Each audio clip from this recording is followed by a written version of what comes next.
Hey everyone, in this video, I'm going to share 3 mistakes I see PM candidates make that are getting in the way of them landing offers, and I'll also share what I would do instead if I were in their shoes. By the way, if you're new here, my name is Anthony, and I'm a product management career coach who runs PM Offer Mastery, where I help people land PM offers even in today's hyper-competitive market. So to dive in, the first mistake I see people make is question whether or not they'd want a particular job before they even apply.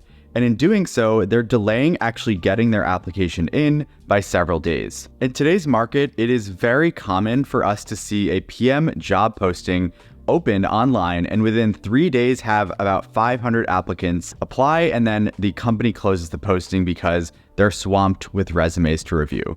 And so because of how fast these companies are getting qualified candidates, you really cannot waste time with your decision to go for a role or not. The time to decide if you'd really like to work in that role in that particular company is after you actually get the offer, not before. This is somewhat similar to dating. You shouldn't be asking yourself if you want to marry someone after just seeing their dating profile. You haven't even matched with them yet, let alone gone on a first date. So you first need to match with the person, then go on some dates, and then after that point, you'll decide if you want to move forward in that relationship. So going back to the job search, I recommend you do the following. You should have a LinkedIn job alert set up for new product manager postings that'll be sent to your inbox every single morning. You can also do this for specific companies, not just the product manager job in general.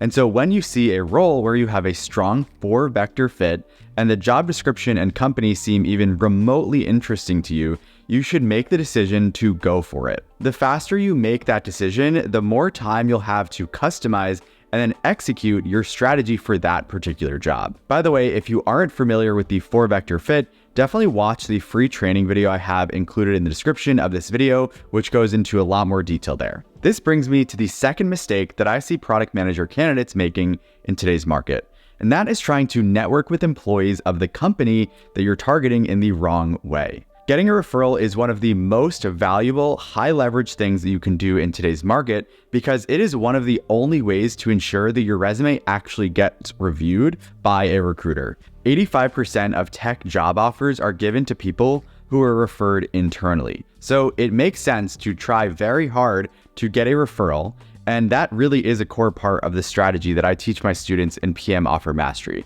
However, there are several mistakes that people make when they're trying to do this. Number one, they do it over LinkedIn and not email. Basically, everyone is sending messages over LinkedIn, and a lot of people either don't check LinkedIn very often, or they check it, but they don't come back to it. You know the saying, out of sight, out of mind. Because people aren't always on LinkedIn, it's easy for them to forget about it and skip over the message. So you should be sending your outreach over email instead. Number two, these candidates don't customize the messages for the person that they're reaching out to. It is incredibly common for people to copy and paste a message and send it to multiple people at the company. And this simply does not work to grab someone's attention and go out of their way to either get on a call, answer questions, and ultimately refer you for the position. You need to customize your email to the person that you're reaching out to. Finally, they don't include a link to their product portfolio. If you want to get a referral from a very cold contact, you need to do something that helps you stand out from everyone else reaching out to that person. And this is because they don't know you at all. They've never heard of you. And so the biggest way to build trust and authority with someone you're reaching out to is an impressive product portfolio.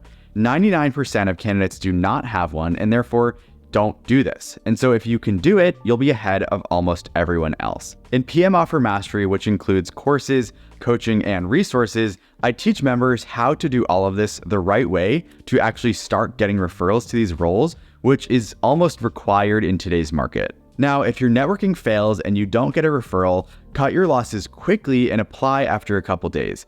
However, I want to note that typically once you apply to a role directly, you can no longer get referred after the fact.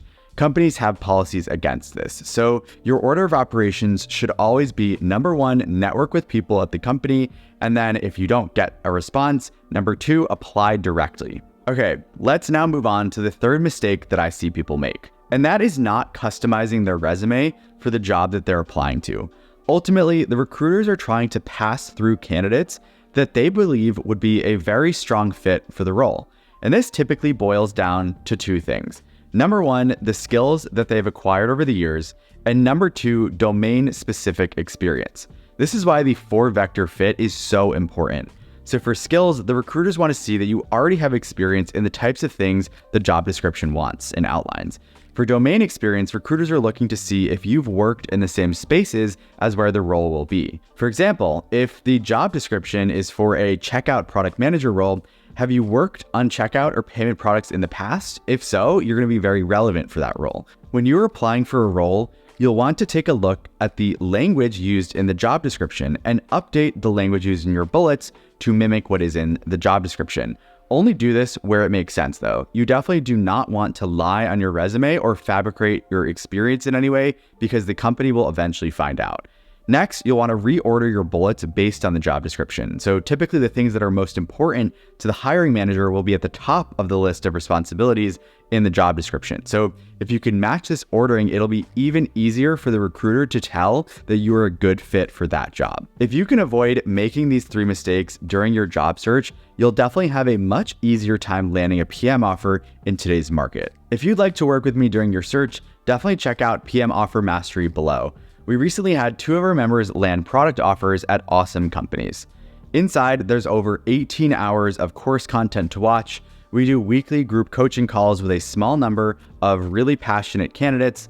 There's over 20 resources available, including my product portfolio template on Squarespace. And finally, there's a community space where you can post questions that you have and I'll answer them directly. Thank you so much for watching, and I will see you in the next one.